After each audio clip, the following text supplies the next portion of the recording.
Greetings, and welcome to Unveiling a Titan Part 6, New Evidence. I hope you're all well and surviving our collective institutionalized weirdness. The world's begun to resemble an open-air asylum, and the word institutionalized seems appropriate to describe these trying times. I don't know about you, but I found it fascinating to see that the people who've made the most sense throughout our last year of twilight zonification are the supposed crazies. You know, the quote-unquote conspiracy theorists, or as I've taken to calling them, the paying attentionists. It's been 18 months since I released Part 5 of this series, and a lot has happened in that time. I've made additional discoveries regarding Montgo, which I'll share today, and I'll also address a couple of criticisms that have been raised regarding the research. Many of you who've taken the time to watch Parts 1 through 5 of this series have found the evidence that I've presented to be quite compelling. Many have reached out, expressing gratitude for what I've shared, and several have told me that the videos have been nothing short of life-changing, altering their perceptions of the world and strengthening their connections to both nature and the Creator. At the other end of the spectrum are those who've rejected the research out of hand, sometimes expressing concerns that what I presented is potentially dangerous because it'll lead the gullible astray, and they'll fall prey to what the skeptics consider to be nothing more than a misguided delusion. In a free-thinking society, the questioning of narratives and conclusions, as well as the critical examination of evidence, are valued intellectual exercises. Sadly, we live in an era where many, if not most, are threatened by truly open-minded inquiry. They retreat instead to the safety of the status quo, but in so doing, they become victims of groupthink and unwitting devotees to the Church of Scientism. I'm not suggesting we should all open our minds so far that our brains fall out, but like muscles that go unused, our brains can also atrophy. It comes down to use it or lose it. And if we don't take the time to learn to spot fallacious reasoning, then we become like lemmings rushing towards the cliff's edge and criticizing any who dare to go in the opposite direction. Indigenous peoples in many parts of the world have no difficulty accepting the idea that the stones were once part of living creatures both great and small. But to us first-world moderns, such ideas are the stuff of myth and fairy tale. Even so, growing numbers of independent researchers around the world are beginning to acknowledge the wisdom of these supposed primitives and engage in honest inquiry. In so doing, many, like myself, are coming to the conclusion that much of what we are taught about the physical nature of this world is inaccurate.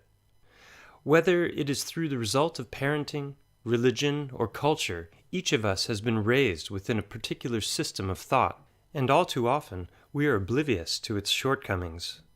I call this paradigm blindness. A paradigm is defined as a set of assumptions, concepts, values, and practices that constitute a way of viewing reality for the community that shares them, especially in an intellectual discipline. It's important to understand that nowhere in this definition does it say that a paradigm requires a basis in truth. For a paradigm to serve us as an accurate roadmap, it must be based on empirical evidence, experimentation, logic, reproducibility, scalability, and internal consistency. At their worst, flawed paradigms can exist as a form of thought virus. Free will requires discernment, but how can we properly discern if our beliefs are based on unproven assumptions? If we are unwilling to turn a critical eye on our own beliefs and humble ourselves to the possibility that we may be wrong, we become little more than non-player characters with pre-programmed responses. 4 years ago, I began to question the unquestionables, and since that time I've learned more about the physical world than I had in all of the preceding years combined. It's incredibly humbling when you permit yourself to question long-held beliefs, only to discover that much of what you had taken for granted as proven fact may not actually have been proven at all. I've mentioned in previous videos that the majority of those who've levied criticisms on my channel have dismissed the findings with little more than a hand wave, because they believe that what I've presented couldn't possibly be true. They feel there's simply no need to investigate further. Only a handful of critics have taken the time to actually review the research I presented or to pose intelligent questions. Often they raise questions that I've already addressed in the videos, and their criticisms make it glaringly obvious that they haven't even bothered to review the findings. Throughout the first 5 parts of this series, I presented a total of 50 specific anatomical and histological correlations between the rocky structures of the mountain Montgo and vertebrate anatomy. Today I'll add a few new, very interesting items to that list. But first I'd like to address a couple of the criticisms that initially proved quite difficult for me to explain away.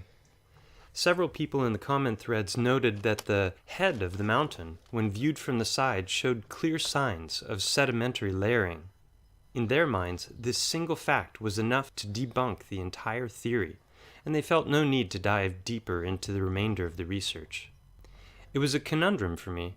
I had to admit that I couldn't explain the occurrence, and I had to agree that it made no sense that a titan would petrify in layers. Still, given the very large number of anatomical coincidences that I'd already found, I wasn't ready to throw out the baby with the bathwater. And if we're going to be intellectually honest when attempting to apply the scientific method, we can't simply discard information that conflicts with our pet theories.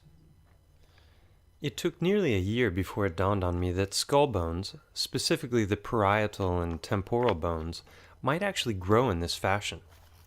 I looked for images that would demonstrate the grain of the skull bones and came across this. Right away, it occurred to me that there might indeed be a layering to the structure of the bone. It wasn't long before I found additional images that demonstrated that skull bones form like rings of a tree from the apex of the skull downward. These rings, when viewed from the side, would appear as horizontal lines. Obviously, this isn't proof that Montgo was once a titan, but it does allow for the possibility that what we call sedimentary layering could have formed instead through biological growth. Another criticism came from someone who claimed to have first-hand experience with geological fieldwork in this region of Spain. He too mentioned the sedimentary layering as a glaring hole in my theory, but also added that the limestone I claimed to be Titan bone had instead formed just as mainstream geology tells us, through the compression of shells, mollusks, skeletons, and coral. Though he conceded that he had never actually visited Montgo, he had on numerous occasions seen examples of this sort of limestone with his own eyes, and told me condescendingly that if I had just taken the time to look through a microscope as he had done, I would have found the fragmented remains of smaller creatures. A quick image search appeared to confirm his claims. Many shell and bone fragments can be seen in limestone with the naked eye. I knew that if he was correct about the limestone on and around Montgo, it would debunk my theory that the stones were fragmented pieces of Titan bone. The cortical and trabecular bone findings figured prominently in my coincidence list, and I was aware that if I were to find fragments of bone or shell in the stone, it would mean that I would have to throw out a dozen or so of the items on my coincidence list. I originally presented my findings on the subject of cortical and trabecular bone in detail in the 4th Unveiling a Titan video, but here's a brief recap. If we look at the long bones, we've got this compact bone area here, which you can see better here, which is in layers, and I'll show another picture in a moment that illustrates that from a different angle. But inside is the spongeous bone, filled with all kinds of blood vessels. This is where the blood is produced, the red blood cells of the body. Your bone marrow is there, big portion of your immune system as well. This is looking at the cross-section of the compact bone. Looks like layers of a tree growing outward. So this is trabecular bone. If we look here, this is looking at it under a microscope, and you can see it's fractal in nature. You've got bigger and bigger holes going down to smaller and smaller and smaller holes. This is a pelvic bone, and you can see here when the outer layer is broken away, you get the spongeous bone exposed. And here it is with blood. And cross-section with the blood remaining, but all of the water is gone, obviously. So keep this image in mind when I start to show you some of these rocks in a moment. Most of the specimens that I'll be showing you today are going to be from this region of the plateau. And we talked before, I'll mention it again in a little bit, but this area here, this is what all of the Earth looks like when you scratch at the surface. Any rock that you lift up, you got this reddish colored earth. Mainstream geology would be telling you that these channels are formed by water moving through and slowly eroding and creating larger and larger fissures. So all across the plateau are rocks that look like this. They're either filled with reddish earth or the earth is completely gone and you just have a nice channel there. This is also found all over the plateau. This is iron ore, and you can see here it's stuck to the sides of the rock, and all of these rocks are just filled with iron ore on the outside or in these channels, and it clumps up. If we look at the constitution of blood, you've got the red blood cells making up 45%, and then plasma, which we'll talk about a little bit later. So this is iron ore, and iron ore is found all over the plana.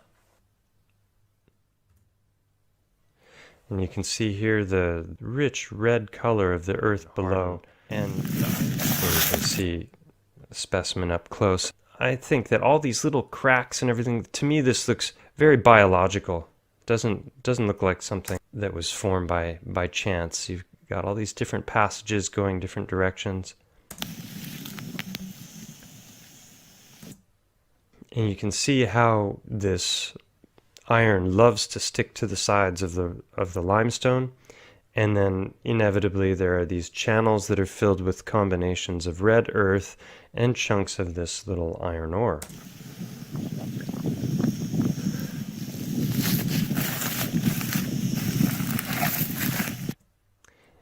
Now again, ask yourself if these look like fissures that are formed from water going through cracks, or if this looks more biological in nature.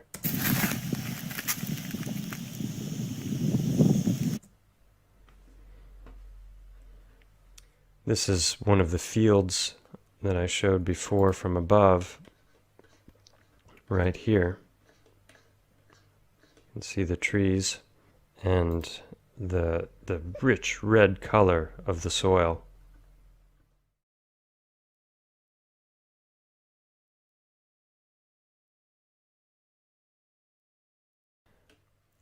And this is a real fascinating specimen because you can see down here this chunk has broken away, exposing the inside, and you can see here that where that rock has broken away, there's literally red earth oozing out of channels. Another angle. And here we're looking down into larger blood vessels, and if you look, each of these larger spaces here break off into smaller channels. So this is exactly what I would expect to find with the fractal nature of blood vessels.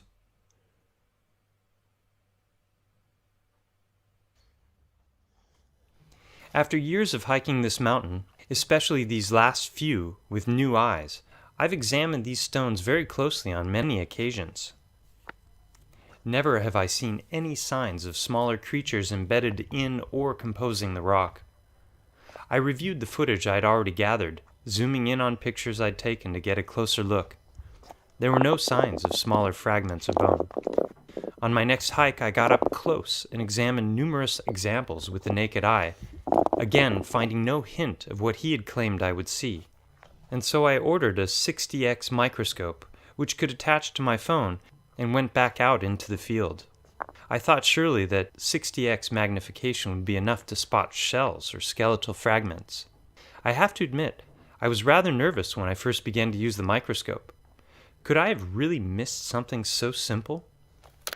And now I'm on the plana, the plateau, right in front of this beauty. This is Montgo from the front. Right at that section, that's the synclinal. That's these curved layers of strata where there was likely a big collapse, and I don't know if you can see it in the silhouette of Montgo, but right there.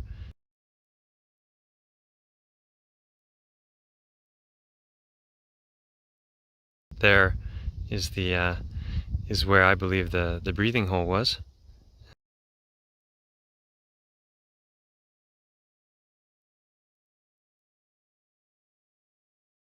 And I've talked about this in the fourth video. Right in front of that whole slope going downward that's lighter colored is all fragments of this trabecular bone.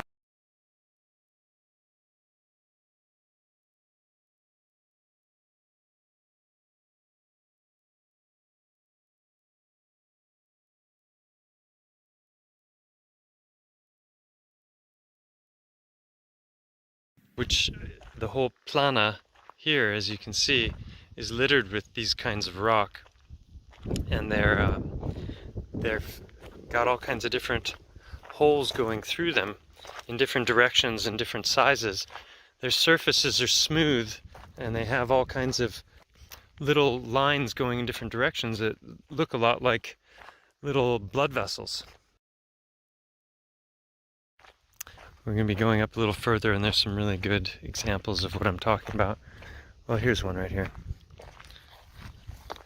So this is actually a prime example. You got these different holes, and then you can see these lines, and then there's the iron ore, which I believe is the blood, and then those channels go in, and then they get smaller and smaller.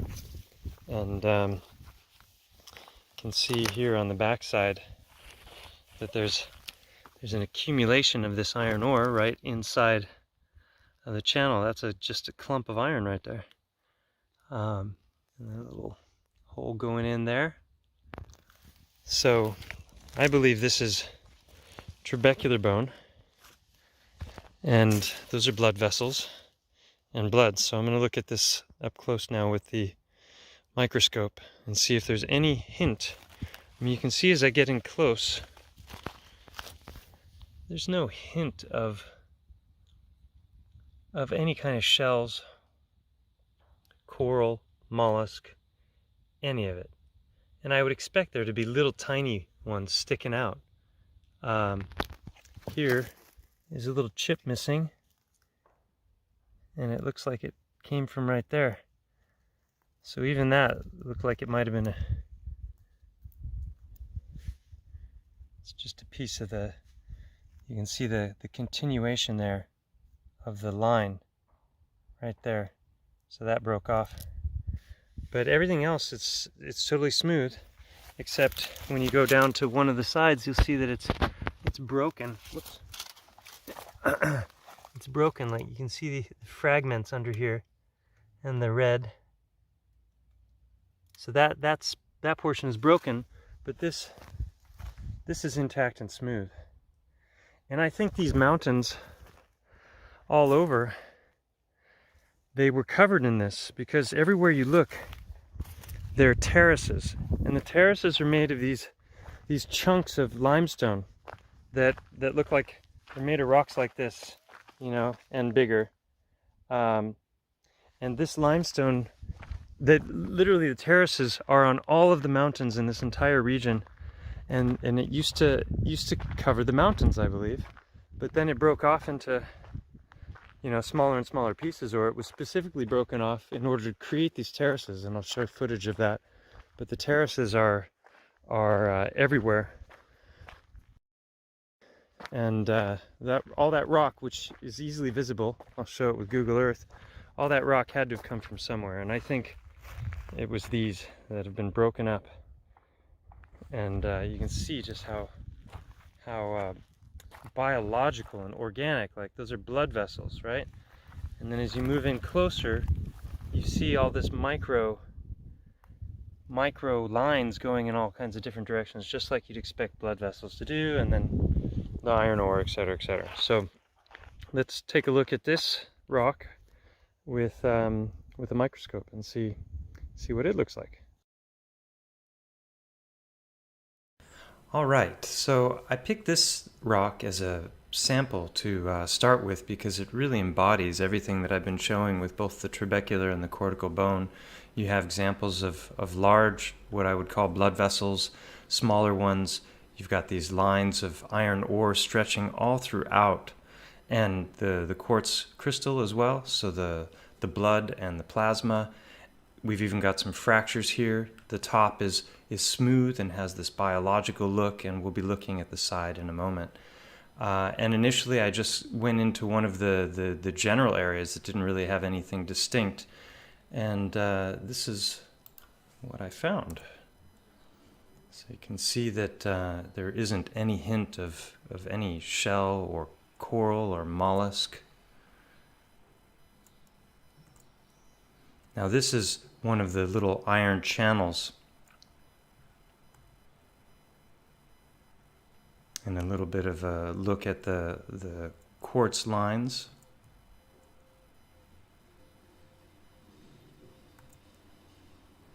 And again, an iron ore channel.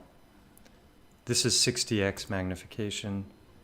You can see as it starts to break down. This if you rub this with your finger, it's like dirt, like dust.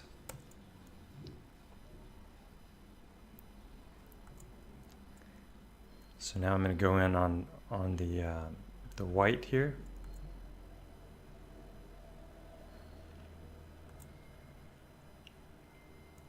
More of the iron ore channels.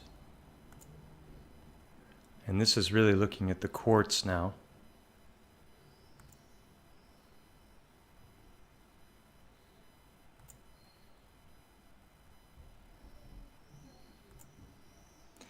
And then for these next few pictures, I go in on this area because my thought was, okay, well, if this is eroded, maybe it's rubbed away any traces of shell, coral, mollusk, but they should be visible here in a fracture.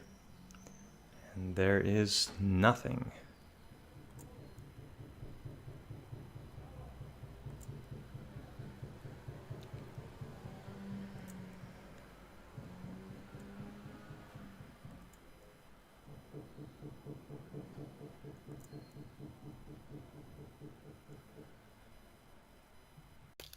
Realizing that 60x magnification would not be enough to prove unequivocally that there were no traces of smaller creatures embedded in the stone, I decided to look into a higher quality microscope.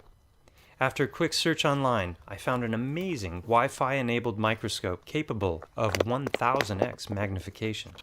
A week later, it arrived, and I was able to repeat the tests. These are the results.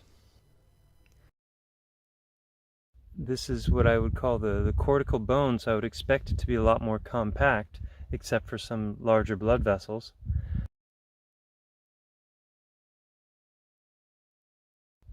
And of course the micro blood vessels. But you can see there's some crystal there, some quartz accumulations, and there's also a little bit of iron ore right in the same spot. So that's the plasma and the red blood cells. The top has that biological look to it. So I'm going to be looking at the top. I'm going to be looking at the sides. Okay, so just to give you an idea of how amazing this microscope is, these are some hairs on my forearm. And this is a little, it was a little flower bud that was about 1 millimeter in diameter. And this is the wing of a gnat. So you can see just how amazing this little Wi-Fi microscope is. If you got kids, this is a wonderful way to get them interested in the microscopic realm. This is just looking at one of the gray general areas. Now initially when I was looking at these yellow areas with the naked eye, I was wondering if it was a trace of some kind of a sea creature. And it wasn't, and I'll show you what they were in a moment. This is the iron ore, and the iron is mixed with the yellow kind of goldish color, and then you've got black as well, so I'm thinking it's a blend of the venous blood and the red blood. And here you can start to see what these yellow things are. These are actual, like a mossy growth that's on the rock, and you can see they're kind of mixed in, eating away at the mineral content.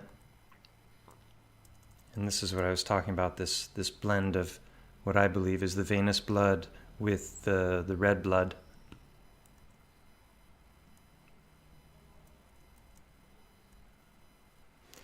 And now we're getting into quartz crystal, the lines. This is the gray area.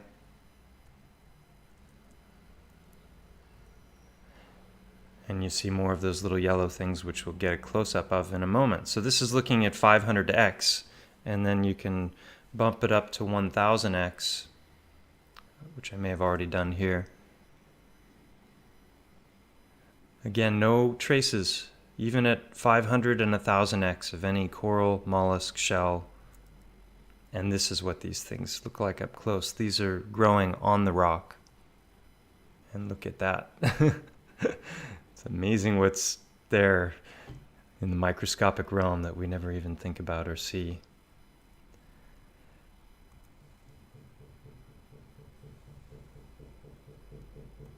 And just to, oh, this is the quartz lines getting in close.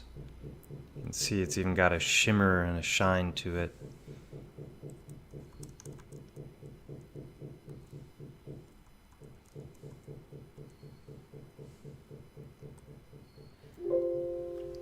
So going back and thinking about trabecular bone, this is how it looks under a microscope. Very similar to this, if you ask me.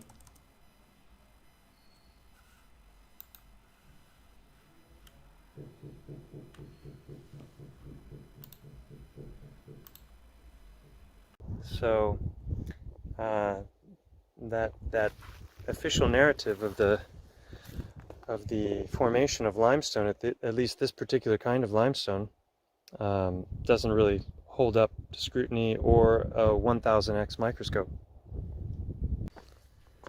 So as you can see, even at higher magnifications, there are no signs whatsoever of bone or shell fragments as we saw in the limestone photos I showed you before, which are clearly filled with fragments of smaller creatures. My suspicion is that limestone can indeed form in sedimentary layers as mainstream geology teaches us, but the limestone on and around Montgo is clearly not formed in the same fashion. And based on the branching fractal openings which I believe to be blood vessels, along with the reddish earth, iron ore, and quartz crystal found in and attached to the limestone, I stand by my theory that these are actually pieces of trabecular bone that grew inside the body of a titan. Okay, so let's talk about plasma now. If we look at the composition of blood, 91% of blood is made of water. And if we remove the water, what remains are 7% proteins and other solutes. So if we consider this 7% here, this is what's really giving the plasma its yellow color. It's made of albumin. And when you think albumin, think egg white. It's got this yellow, fatty kind of a quality to it. And it's the fluid that the red blood cells are floating around in. Egg white and these other substances here are composed of what are known as long-chain fatty acids, and that's what gives it the yellowish color. And if you remove all of the water from that, it's crystalline in nature. This is what human albumin looks like when all the water is removed. So this is what albumin looks like under a microscope. Now take a look at this. Does that look familiar? How about now? How about now? So this is a crystalline structure,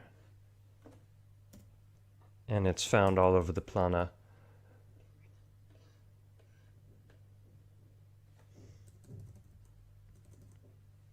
So here you got a nice combination of the red of the blood vessels with the iron rich, and then the plasma has also stuck to the outer side of the rock.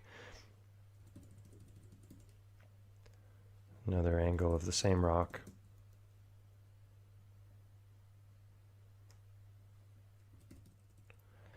So this is another specimen that I found.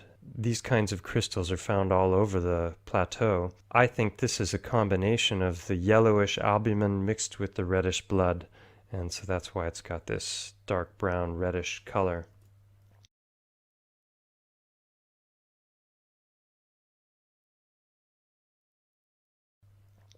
And here you can see the exact same thing attached to a rock. So you've got the iron-rich blood, and then you have this plasma stuck to the side, just like an egg white stuck to something. This is a beautiful crystal that I found, and it's huge. That's the back side of it. So there's a lot less of this on the planet. I think it's because people have collected the crystals because they're beautiful and they've taken them home over the years. Perhaps they were removed for industrial purposes, but there's a ton of it up there. Okay, so rock, rock, bone. Rock, bone. Or is it all bone?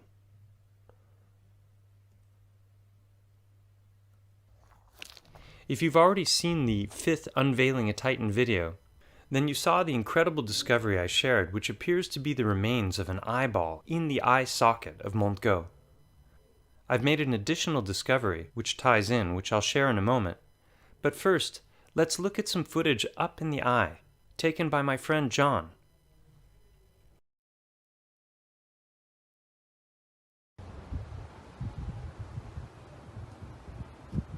So now we're on the back side of that cresting rocky structure that I was showing before. And if you think about the structure of the eyeball, it's white, and that's known as the sclera, and that's made of a fatty structure. And like I said before, when my theory is that when fat is petrified, then it turns to a crystalline structure, quartz. And what we see here on the entire back side of that structure is that there's about a 10-inch thick layer of crystal that's on top of another form. And this goes all the way around and then has a channel that builds, that goes back into this portion of the eye socket and actually builds the optic nerve. So can you show us? Yeah, so everything you see here is all that 10-inch thick crystalline layer, and that's the cresting structure going up. And these channels that are going down here, this is another what's known as suture, where the bones meet in the eye socket. And if you look in vertebrates, you have the optic fissure, which is where the optic nerve goes, which we'll see in a moment. And then you have these other fissures that are places where the bones meet in sutures, and those go down into the sinus passages. And if you follow these caves down and go in through smaller channels, that actually enters into a giant cavern in there that could very well have been the sinuses and maybe somehow leads to the brain. I haven't explored everything there was to explore, but here you can see the channels going in there and there. These are the vascularity of the eye, I believe, the blood vessels. And as we come up here, now we're on the back portion, and you see this structure of the cave coming down this way, and from above you can really see that this is the optic nerve that's forming, and you can see from here, looking down, that it's following straight back, and you can get around the other side and see the same structure from the other side.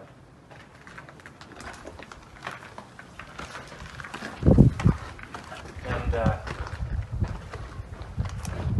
so all throughout this whole section, you have this crystalline covering, and then just channels going in different places.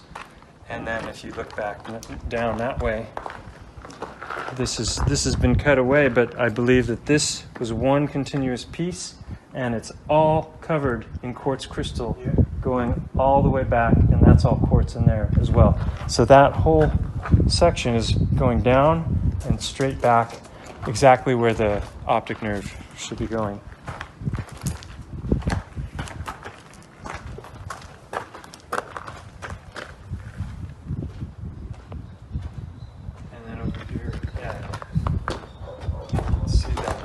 Thing's covered with crystal, and even over here.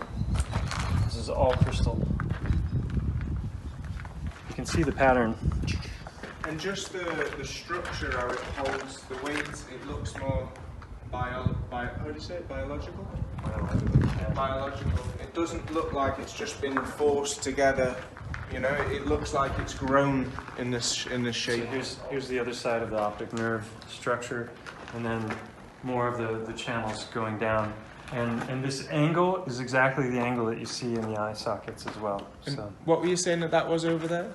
Oh yeah, so over there, so if you think of the eye socket having 6 or 7 bones that constructs the eye socket, you got one bone up here and another bone here that build the inner portion of the eye. And then we already talked about the infraorbital foramen, which is here on an elephant.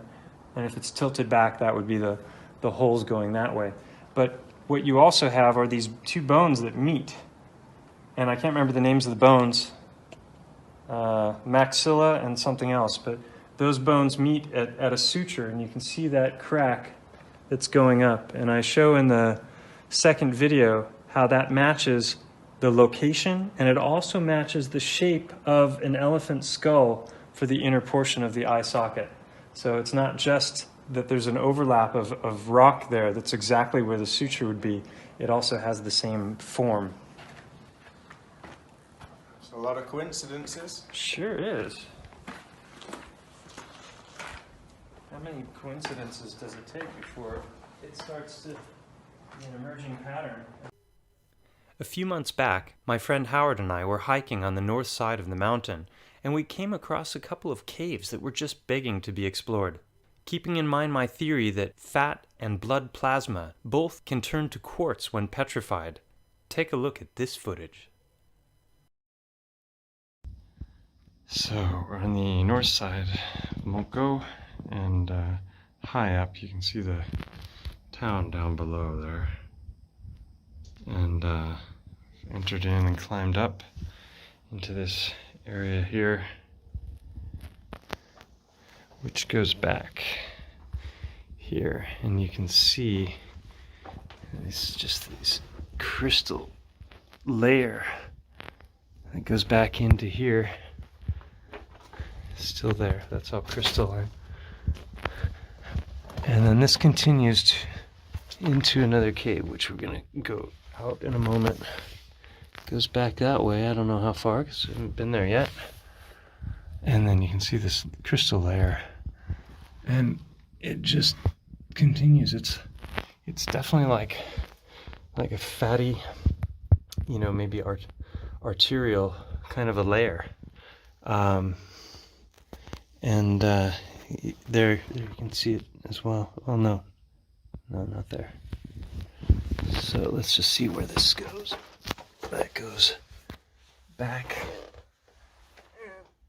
and then it appears to maybe stop. I don't have any gear, so I'm not going to go spelunking. But wow, what a formation. So here we go, through here.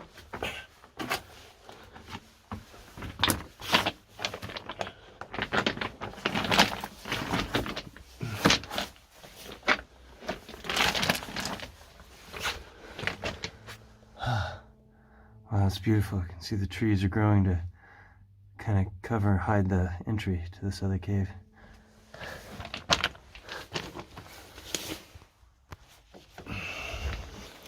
And look at this. That crystalline layer followed all the way through this whole channel. That's all one long crystal that's connected to some other kind of stone, which appears to be limestone. So this is totally consistent with the kinds of things that I discussed in the 4th and 5th Unveiling a Titan series. You can see these cracks. That's the crystalline layer continuing. And up there is a good friend. And check this out. Wow. It looks, oh, it's just magical up here. It really is. Looking up. Oh, wow. What a beautiful day. It was raining a little bit earlier today, but it cleared up.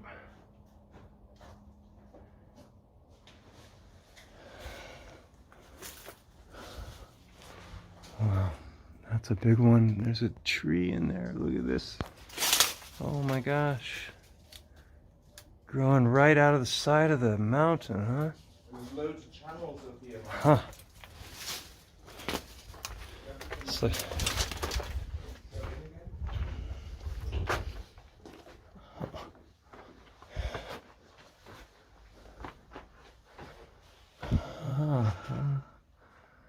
Channels going every which way. Every way.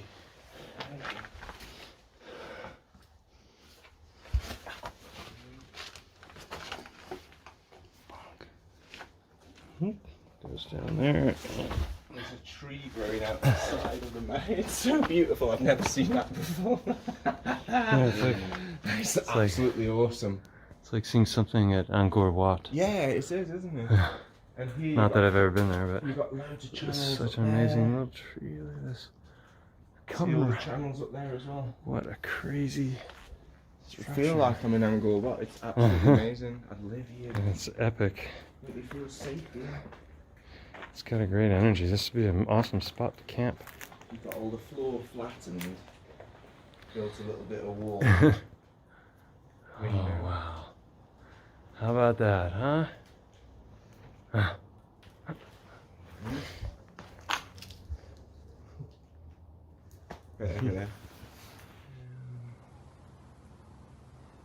Okay, so here we're looking back into another section of the eye socket, and going down, you know, if these were channels that were formed by water flow, for example, you would expect things to be smooth, but instead it's the opposite. You see these structures that appear to be something that's grown, and if you get down in here, you can see that there's really a tissue-like quality to it. So my theory is that, you know, this would be artery vein passageway.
Another extremely interesting discovery I recently made came when I finally recognized something that had been hiding for years in plain sight. When looking at the mountains in this region in person or on Google Earth, some of which may also be Titan candidates, there are countless parallel lines that can be seen. At first glance, one might conclude that these lines are the sedimentary layers that we've already discussed, but this is not the case. The lines you see here are actually Moorish agricultural terraces, which were built, according to the official story, back when the Moors were in control of the Iberian Peninsula between the 8th and 15th centuries. These terraces serve many functions, preventing topsoil erosion, capturing water, and providing a home to numerous crops such as almond, olive, and a variety of fruit trees. I was always amazed at the scope of these terraces, but it wasn't until a forest fire a few years ago exposed a section that had been completely covered by vegetation that I finally realized how utterly comprehensive they are.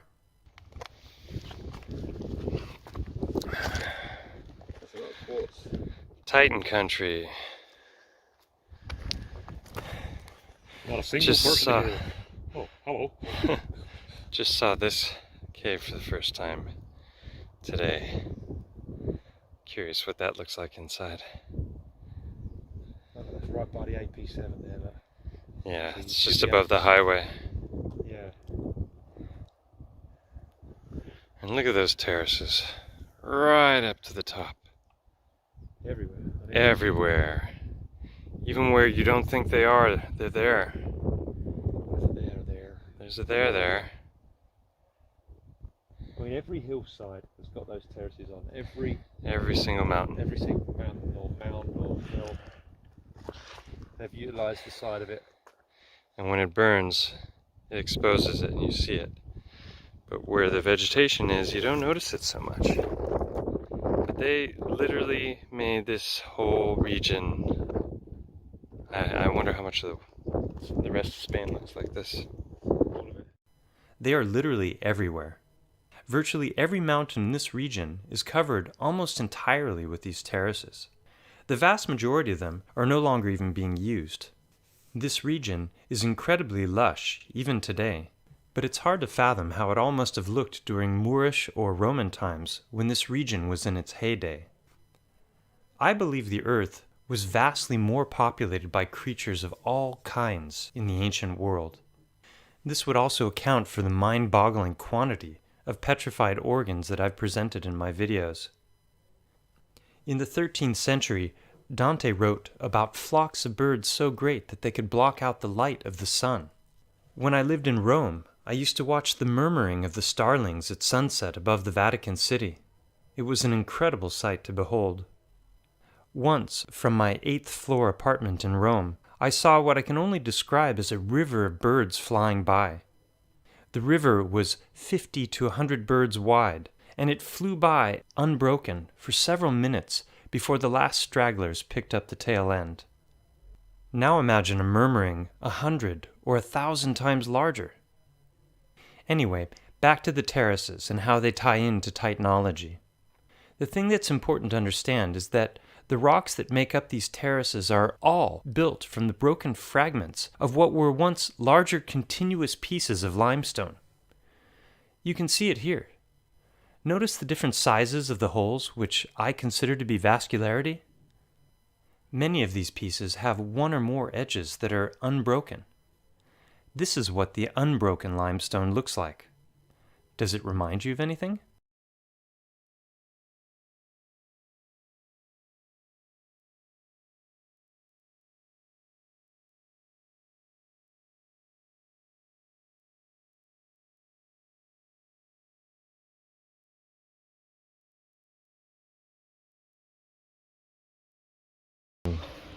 Come back to this spot that I've wanted to investigate a number of times. So you can see here there's a layer that comes down, and underneath there's a lot of reddish earth in there. And then you can see the same in these areas here. And clearly that could have been deposited by wind or rain or some kind of major flooding. But what I've seen on many occasions is that underneath this stone, when it's broken open, that there are channels going all kinds of different directions that couldn't possibly have been filled by some kind of flow. And I hypothesize that this has a lot more to do with this having once been flesh of different types, blood, bone, perhaps skin. Here you can see some quartz crystal accumulations, which I theorize is petrified blood plasma. Talked about that in detail in the fourth Unveiling a Titan video. So now, given that the terraces stretch across the entire region, try for a moment to imagine how Montgo and the other mountains in the region would have appeared if this sea of limestone had remained unbroken. Would Montgo have looked even more like an elephant? Remember the broken rock I showed with red earth oozing out of the exposed channels? What if the people who broke up the outer layer of limestone did so not only to build the terraces, but also to expose the red earth trapped within? In our bodies, blood is the vehicle by which our nutrients are distributed to our cells. So it'd be safe to say that Titan blood would have provided the terrace builders with extremely fertile soil once exposed.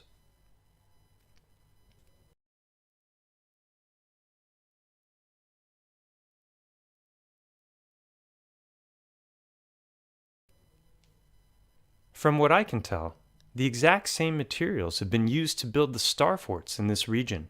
The walls and their points are made of solid limestone, or what I consider to be non-vascular cortical bone.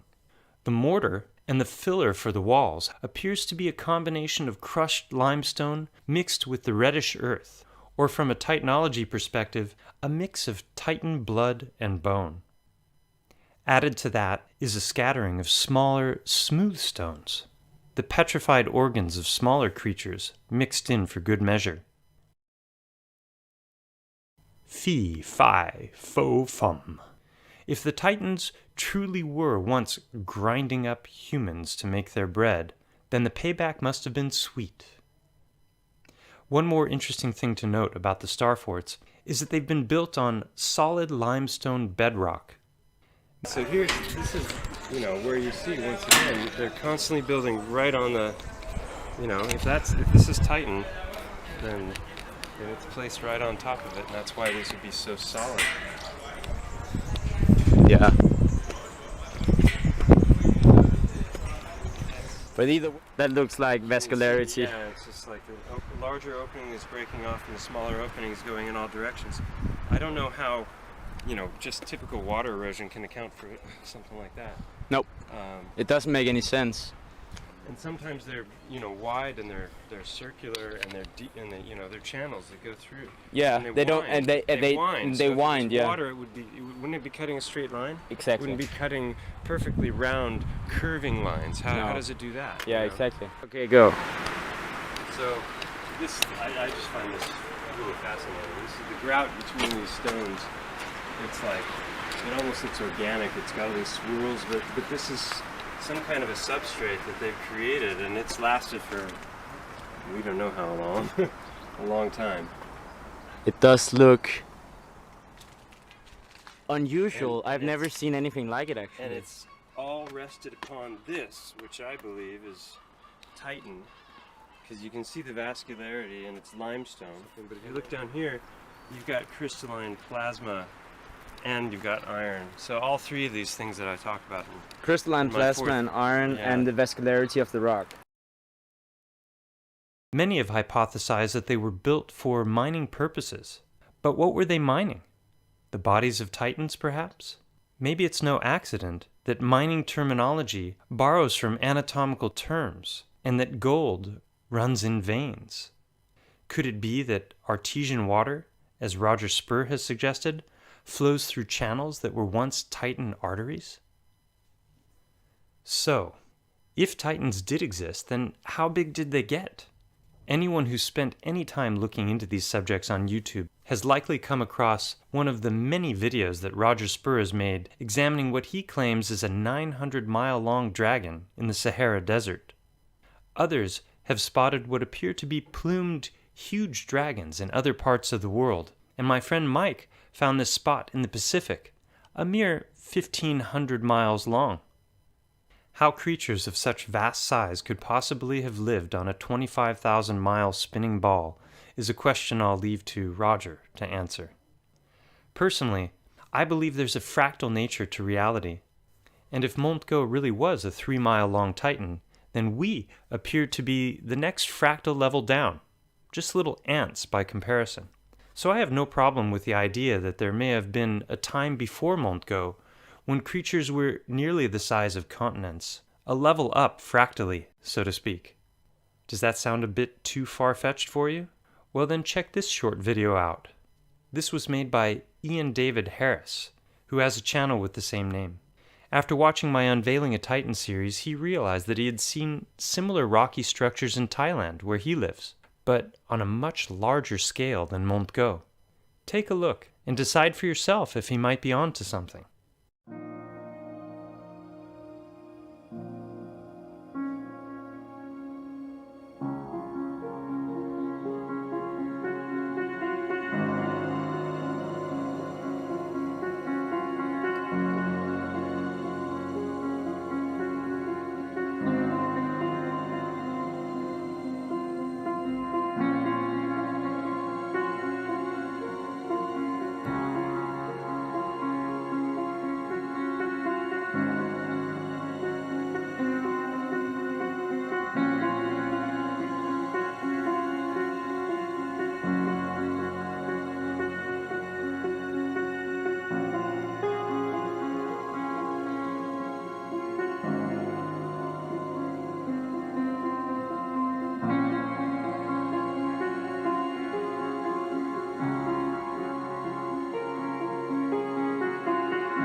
After watching his videos, I have to say that his histological analysis of the rocky structures of Thailand appear to dovetail perfectly with my views on Titanology.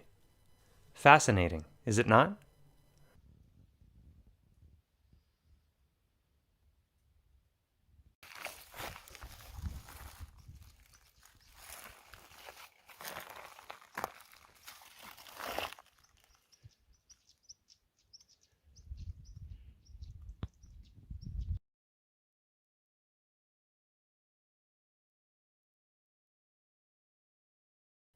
Well, that's all I have for today.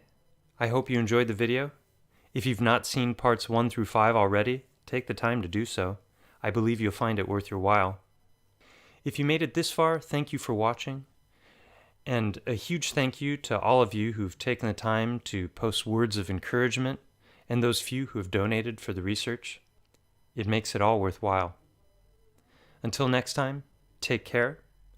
Don't let the BS artists keep you down. And remember, keep your hearts soft. They work better that way.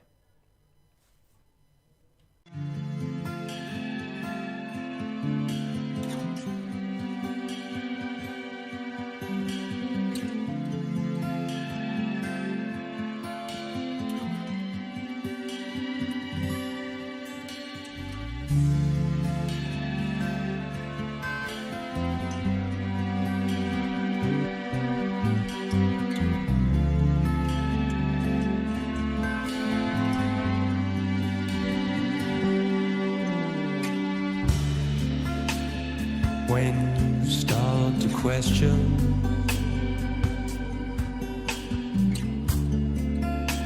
the whole thing, it unwinds.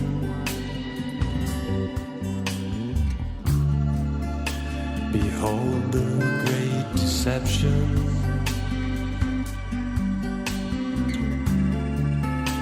Traversing throughout time.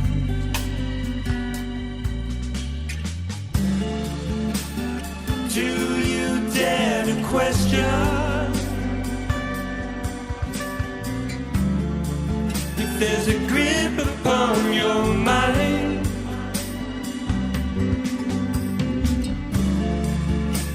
Cause at the mere suggestion,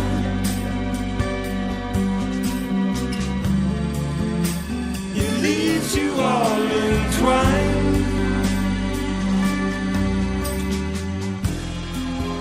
I've been searching around for curvature,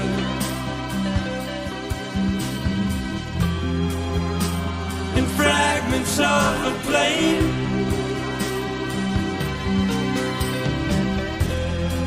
No matter where I let my head turn,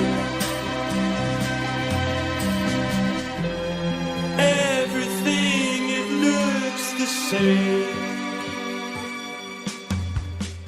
Will you start to question the shackles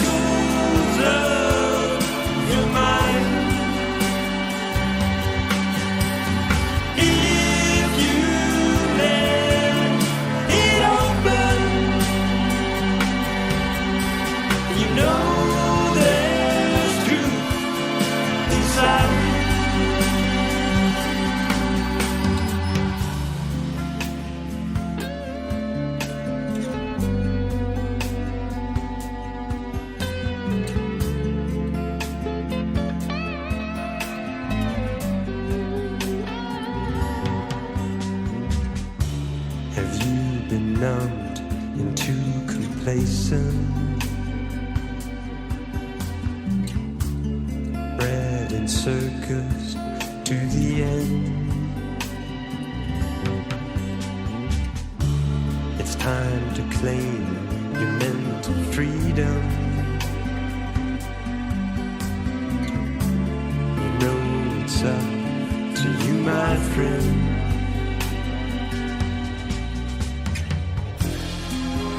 I've been searching around for curvature,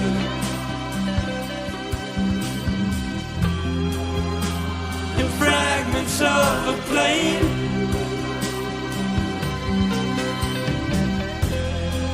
No matter where I let my head turn, everything it looks the same.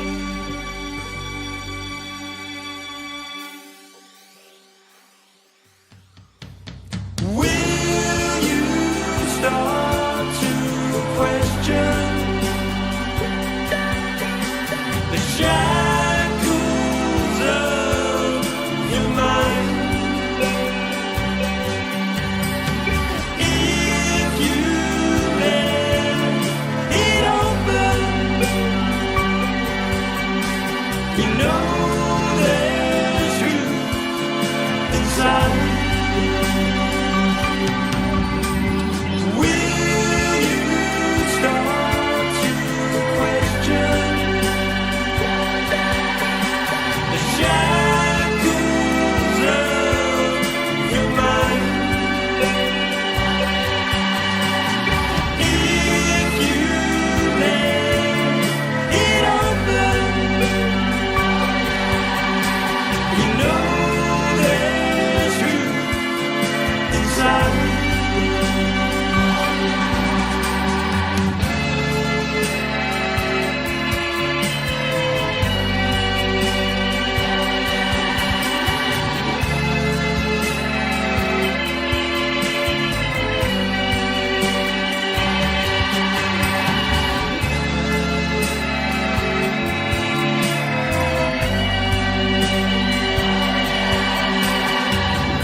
Typically would not be able to see this from the Lake Michigan shore. We talked about this last night.